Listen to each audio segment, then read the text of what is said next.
ушундай башым көтөрө албай ката турганда өзүм деле ойлонуп кетем да, өлүм жөнүндө ойлонуп кетем. Ушундай кандай болот депчи. Анан ушундай туугандарым дагы, байкелерим дагы каза болуп калган. Алар дагы ушундай ооруп себептен каза болуп калышкан. Аты деп жок десе ошо байкелерим болсо дагы ушундай ойлойт элем да, ушинтип жок дегенде ушундай муздак жерде жашабай ушу туугандарым бар болсо да алар дагы мага жардам кылмак беле деп ойлойм да. Assalamu alaikum. Биздин фонд дагы да болсо өзү үчүн улантууда. Кезекте кайрылуубуз Бишкек шаарынын Арча Бешик конушунда жашап жаткан Сабир эжебизге жардам колун сунуу үчүн келип отурабыз. Сабир эже ушундай муздак квартирада, шарты жок квартирада ушул күнгө чейин күн өткөзүп келүүдө. Азыркы учурда Сабир эжебиз ушул эч жактан иштебейт. Ошол себептен карпоаттуу төлөөдөн жана башка ден соолугуна байланыштуу бир аз кыйынчылыктар болгон себептен бизге кайрылуу таштаган. Сабир эже, өзүңүз тууралуу кененирээк маалымат берип кетсеңиз.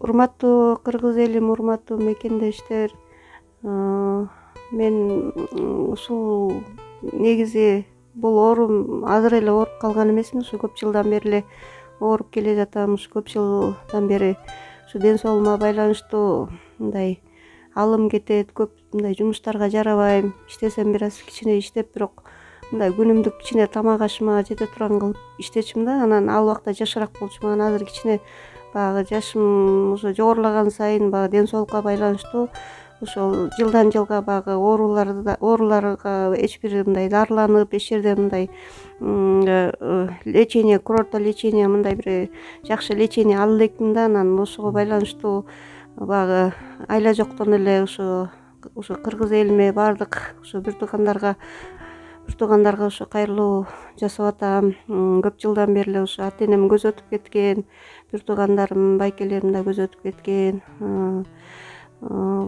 Эми баягы эч качан баягы кыргыз өзү көп жыл мындай ооруса деле эч качан мен жаманмын деп айтпайт го, ушу жакшымын деп эле ушу кезге чейин эле баягы Кудайымдын, Аллага чек шүгүр, ушу Аллах Тааламдын ушу кудурети менен жашап келатам.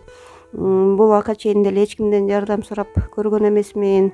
Өзүм баягы кичинеден болсо да бир аз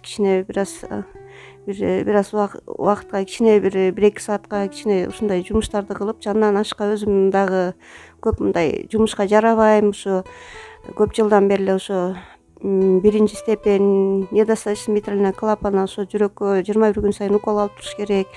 Эми бул нерсе канча ким кандай жакшылык кылса анын соогун эселентип ошо Кудайым берет дейт да. Ошо Алла Таалам баарыңарга ушундай ким жардам колун сунса, эми мен бул жашоодо баягы баарыбыз эле бирибиздин жардамыбызга бирибиз ушундай муктаж экенбиз да.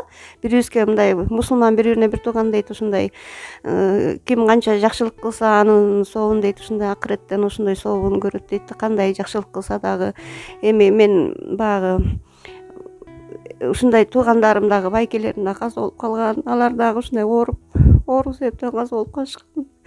Аты деп жок десе ошо байкелерим болсо дагы ушундай ойлойт элем да, ушинтип жок дегенде ушундай муздак жерде жашабай ушу туугандарым бар болсо да алар дагы мага жардам кылмак беле деп ойлойм да.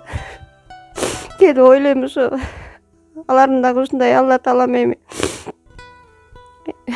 баягы ооруп чын деле мындай катуу оорудан Кудай сактасын, бирок баягы дарыланбай ушинтип жүрө берсең ушинтип өтүшүп кетсе жаман экен да. Кээде ойлоп калам да, туруп ушундай башым ушундай ката ооруганда, ушундай башым көтөрө албай ката ооруганда өзүм деле ойлонуп кетем да, өлүм жөнүндө ойлонуп кетем. Ушундай кандай болот депчи. Анан бирок баягы көзүң тирүү тургандайын, жаның монтип бут колуң кыймылдап мындай неме болуп аткандайын, баягы тирилик кылып кичине да болсо мен деле ушундай жакшы болуп, жакшы лечение алып дарылансам, ушундай эл катары кичине өзүм дагы бир аз кичине мындай иштерди кылып, баягы ушундай бир нерсеге жетемби деп ойлойм да. Анан айла жок, могу дарыланганга да муктаж болгон себептен кайрылып атам. Ушу кыргыз элиме жардам кылсаңыздар.